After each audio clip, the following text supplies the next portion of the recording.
going to sharpen today is going to be my Leatherman wave. I'll take that out, clamp that in here, put our blade in. All right, that seems like it's in there pretty good right now. So I'm going to take my medium stone. I'm going to put some oil on that. So what I'm going to use, once I have the handle on, all you're going to do is slide it in the corresponding hole to your angle. Hold the angle. In this case, it's going to be a 25-degree angle. And you're going to run the stone over the blade. After a couple times, we'll switch sides, go back into the 25 angle hole, and go the opposite way over the knife. Now the nice thing about this, it's always going to give you that nice consistent angle.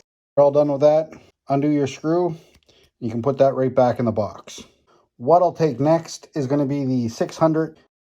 Hit that like and subscribe button for me. Undo our red screw, and then it'll fall right off.